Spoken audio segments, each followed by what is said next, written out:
आज की दुनिया को हमें समझना चाहिए कि आज किस किस्म की दुनिया है। हमारे ज़हन पर जो सवार दुनिया है वो कुछ और था। आज जिस दुनिया में हम रह रहे हैं ये कुछ और दुनिया है। हमारे ज़हन में जो नक्शा दुनिया का है वो नबी अकरम सल्लल्लाहु अलैहि वसल्लम के ज़माने का है। उस जमाने में बाज़ इलाकों में मुनज़्ज़म हुकूमतें सिरे से नहीं हुआ करती थी। नवाब होते थे या सरदार होते थे या खान होते थे। अगर कहीं कोई मुनज़्ज़म हुकूमत होती थी तो सिर्फ शहरों में होती थी। जिन लोगों को यूनान की तारीख का इल्म है उनको पता है कि आथन में अलग हुकूमत थी, असीनिया में अलग हुकूमत थी और हर एक शहर में अलग अलग हुकूमतें थी और हर हुकूमत अपने तौर पे आजाद और खुद मुख्तार हुकूमत हुआ करती थी। लिहाजा उस जमाने की दुनिया को शहरों की दुनिया का नाम दिया जाता था, यानी वो दुनिया जो मुख्तलिफ शहरों की आजाद और खुद मुख्तार हुकूमतों पर मुश्तमिल है। आज की दुनिया वो दुनिया नहीं है। आज पूरी दुनिया एक शहर है और आपने सुना होगा कि ग्लोबल विलेज है। और एक शहर में सारे चौधरी नहीं होते, सारे नवाब और खान भी नहीं होते, सारे जमींदार भी नहीं होते, मौजूद चंद लोग होते हैं। लिहाजा आज की इस दुनिया के शहर के हुकूमती नज़म के वही दो इदारे हैं जैसा कि पाकिस्तान के हैं।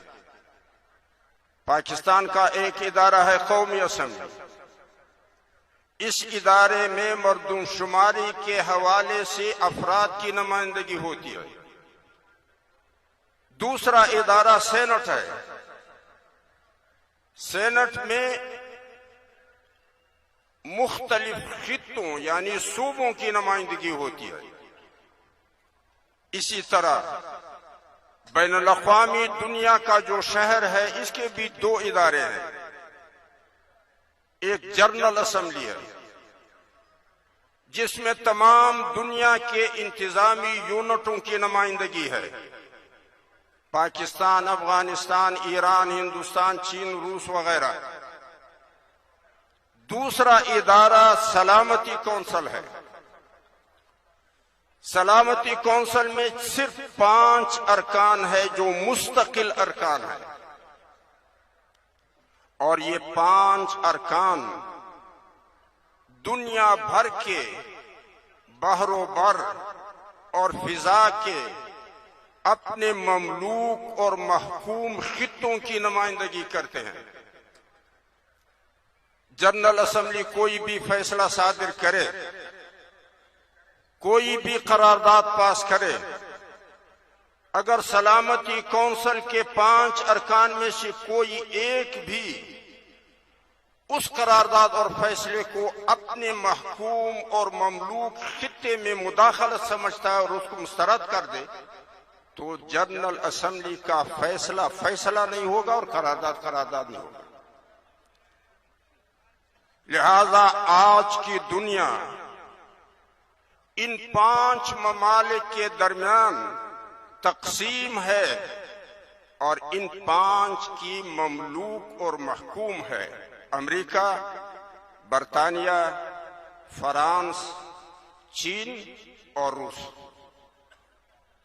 और जाहिर बात है कि आप हजरात ने सरदारों और नवाबों का तजर्बा किया होगा, अगर कोई हो तो नाराज न हो। नवाब और सरदार अपना लाव लश्कर लेके दूसरे पे चढ़ाई नहीं करते हैं इस जमाने में। उसके घर के अंदर लोगों को उठाते हैं, थपकी देते हैं और उनके लिए गले का तौक बनाते हैं ताकि वो मजबूर हो जाए और फैसले पे आ जाए।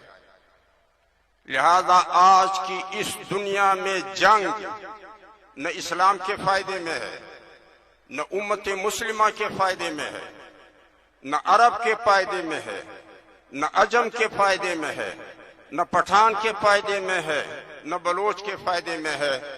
इस दुनिया में जंग इन 5 ममालिक में से किसी एक को फायदा पहुंचाएगा। लिहाजा वो पश्तो में एक कहावत मशहूर है, तोर तोफक मद खलस मद कोनस। लिहाजा बंदूक से जमीयत उलमाए इस्लाम का रुकन और जमीयत तुलबाए इस्लाम का रुकन मदारस के उलमा, मुफ्ती और तुलबा बचे रहा करें। कभी भी जंग के करीब न जंग की बात करें, न जंग के करीब जाए।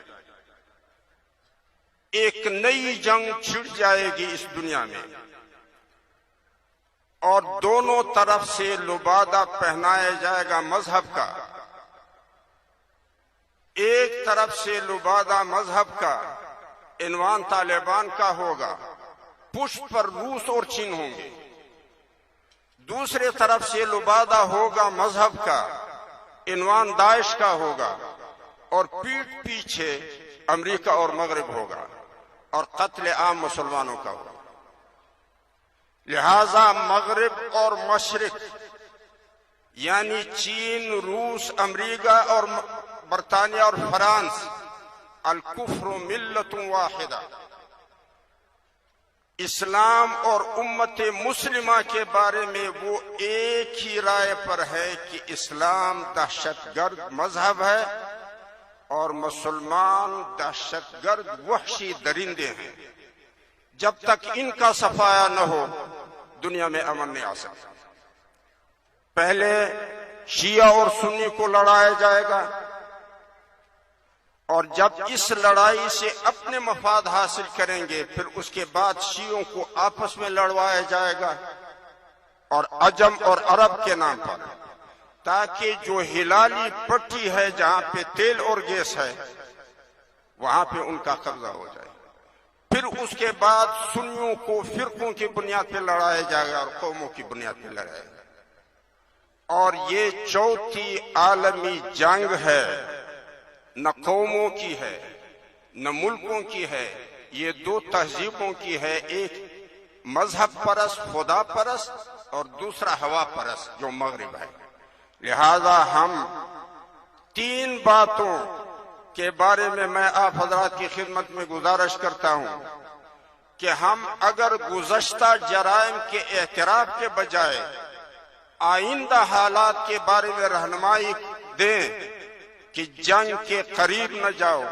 हमारे अकाबिर का जो आखिरी तजर्बा है वो यही है, जो नबी सल्लल्लाहु अलैहि वसल्लम की हिदायत फितने के जमाने के लिए वो यही है, जो आज की दुनिया की हालत है वो यही तकाजा करता है।